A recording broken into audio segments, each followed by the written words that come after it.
Yo, welcome to my channel, Ward Draws a Lot. Obviously I'm Ward, or I wouldn't have named it Ward Draws a Lot. Today I have a new sketchbook, and I'm really excited to actually use it. So I decided I'm gonna draw Hibana from Fire Force in it for the first page. I decided to draw Hibana because I'm kind of excited for the new season of Fire Force.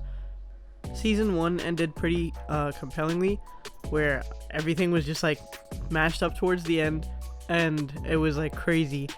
But I'm super excited to see what happens for season 2, which is already airing by the time this video is out. So I'm not going to get too detailed about the premise of the show because I don't want it to be spoiled for anyone. So I'm just going to say the basic of basics, which is there's a fire force that saves people who have become human infernals, which are people who have kind of lost their way and become almost like this human incinerated / non-human thing that basically have lost their mind and their will, and they save the normal public from those type of people. That's like the basis of it. But there's obviously your main characters such as like Shinra Kusakabe, which is who the story revolves around. And it's actually okay, so there's a lot of things about Fire Force. A lot of people call it mid. I totally don't. I think it's pretty great. The author of this manga / anime, well, the anime itself was made by a production team, so that's different. But the mangaka is the same guy who made Soul Eater. His name is, hold on, wait, I'm gonna pull it up now so I don't. Atsushi Okubo. He is a great storyteller, and I love his art style so much. Since I've seen Soul Eater back when I was like 12, that was a very, very long time ago. Now, granted, his art style now looks a little different from what it did 12 years ago, and that's normal. Of course, you're an artist, you're going to expand and grow on how you draw. So for him, his style has definitely changed, but you could see where his beginning elements were from back with like Soul Eater, because you could see how similar they are, like down to like the noses, and even the way he still makes his eyes are the same, but he's become much more refined. And even when he made Soul Eater, it was a very unique style, and each character had their own look to them, and you could tell that was them with their personality, and it was great. Nobody had like super same face syndrome, and it was just a very well put together show. And I see that he's still carried that kind of same confidence over with Fire Force, which is why I think it's so great. Not only do you have this author who takes a story and dives himself deep into it and then creates these personas that are memorable, but he has grown along with his art style and everything else to match with it, which ultimately means he's grown not only as an artist and as a writer, but as a person. So getting back to Fire Force and drawing Hibana. So there are a bunch of characters in Fire Force that I look at and they're visually stunning, and I like their character a lot. So I've already drawn one of the characters before. Her name is Sister Iris. So Sister Iris is very kind and loving, and she has also a very dark background, which you'll see if you watch the show. And I think because of that dark background, she's able to gain a personality that's a little bit more on the sarcastic side almost. And she connects to Hibana because they both kind of went through the same thing because they grew up together in their childhood. So Hibana is more on the sadistic side. She most of the time looks down on men and kind of treats them like trash. She doesn't like any of them until she meets Shinra Kusakabe, who's of course the main character, and you know, the main character always changes the views of the surrounding characters, and that's why they end up liking the main character so much. So if you watch it, you'll see why her views were changed. Well, at least for him, because, you know, main character. So let's talk about Hibana's character design. She has darker skin. I don't believe it's tan, because some people think it might be Gyaru, but I don't think it is Gyaru. I genuinely think she is a darker skinned woman. Her hair is a gradient of almost like a whitish gray down to like a pink, or sometimes it's drawn completely as a light pink color. It depends on, I guess, what kind of frame they're doing that moment or however it's colored. She has a white dress, which I think matches well enough with the top of her head, and also contrasts against her dark skin nicely. Her most intricate part of her design are her eyes. They almost are like a flower-shaped pupil, which is something I've never seen, or at least maybe something I'm just not used to seeing. And it has a wonderful gradient behind the flower design pupil of a dark blue down to a lighter blue, and I think it's such a nice contrast between the pink and the blue that she has in her outfit. She does have this brown belt that kind of spans across her waist.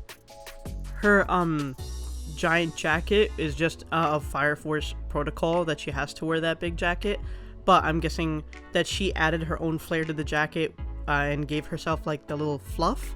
I don't know what it's called. It's not necessarily fur, but it's like some kind of material that gives it like a fluffy texture. And all of these components come together to make such a unique character, and that's kind of why I wanted to draw her, because she is on the unique side, and I like stepping out of my comfort zone because I'm very boring when it comes to character design, and she is visually interesting to me, so that's why I decided to test her out on this new sketchbook. So now I want to tell you guys my thoughts on this sketchbook. Sketching in it was great. There's just enough tooth on this paper to where the pencil actually grips onto it and glides pretty smooth without being too slippery. I see a lot of artists, particularly artists who draw in like the manga form, use this sketchbook. It's the Maruman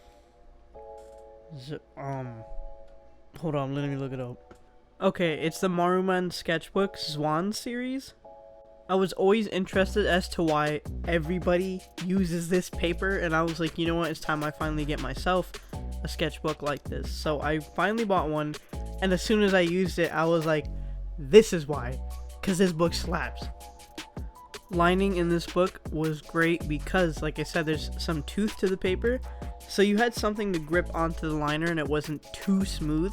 When something is too smooth, things do tend to get too slippery when you're using them, and it gets a little aggravating, so you have to kind of train yourself around that. But with this book, you don't have to train yourself around it, or at least I don't, because I've worked on tooth paper a majority of my life, and only in the last year have I used really smooth like cardstock paper, which is what I use for my markers in general, but mostly my Copic markers. But when I used this paper, it was great. It blended like more than a dream. Like, I couldn't believe I was using this paper. It was great. The only thing is that it bleeds a little bit more compared to cardstock paper, and I think again that is because of the tooth textured paper itself, but it doesn't bleed that much. It's just a little margin of error, if anything, and I'm perfectly fine with that. And the reason why I'm perfectly fine with that is because the blend was just so beautiful that how could I not be fine with it?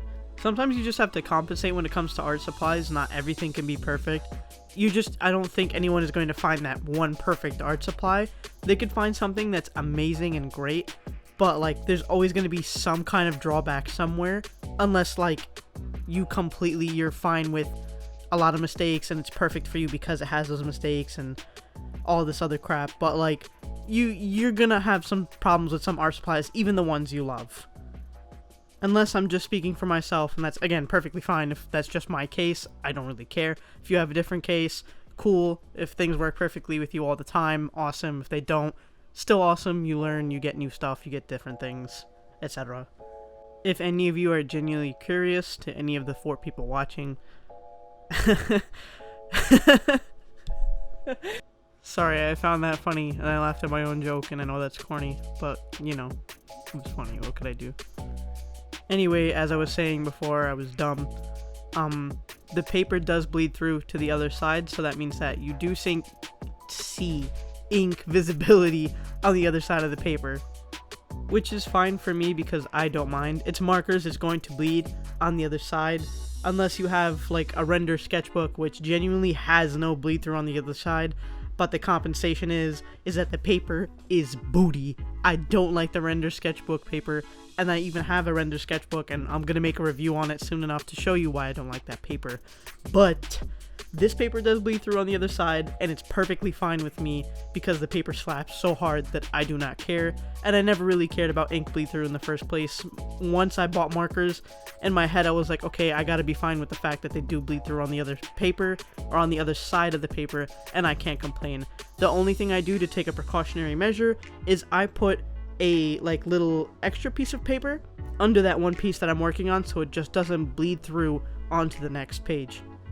So yeah, that was my little rant on that part and the bleed through, because it's such a huge deal for some reason, and I can understand why, because you want to save paper, but we're all different.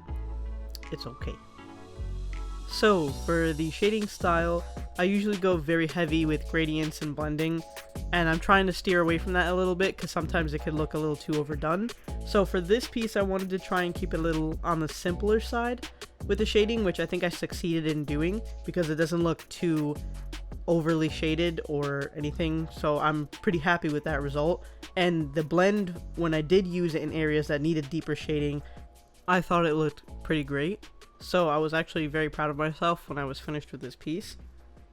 Sometimes less is more, especially when I feel like it comes to drawing, because when you overdo something, everything looks really messy and jumbled up and you can't really read it too well. So I felt like if I just tried to use that method in my head is just less is more, then it would come out great, which is hard because I'm a person who's like more is more, and I really do think more is more for a lot of things, but maybe I have to just try and take a step back when it comes to coloring things. Overall, I think I liked coloring the whole piece in general. Probably the parts that I had the most fun with was creating the gradient for the hair, because gradients are just awesome to me. I really did like doing the eyes and the jacket. Well, again, the whole piece, but like I think top 3, damn, top 4. Yo, I don't know, bro. I really like the whole drawing. Sometimes you just gotta take pride in what you've accomplished. Don't always crap on yourself as an artist. Don't only bring yourself down. I do that a lot, but like at the same time, I also praise myself a lot. Like, wow, you did such a great job, Ward. And Ward just tells herself like, thanks, Ward. Like, I really appreciate that. So I think you guys should take a step back and do that too. So I think I've said everything I can about this drawing, the character, and the creator, and I think I'm just gonna let you guys watch for like a minute or two without my voice, because why not? So I'll see you at the end card.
And there's the finished piece of Hibana. I'm really happy with how she came out. I think it looks blended really nicely. Overall, I had a great time drawing her. I didn't really have any horrible moments this time drawing, which means that I went in pretty confident and liking the character and being excited for the new materials that I was using. So yeah, thanks for watching, and I love you. Remember that.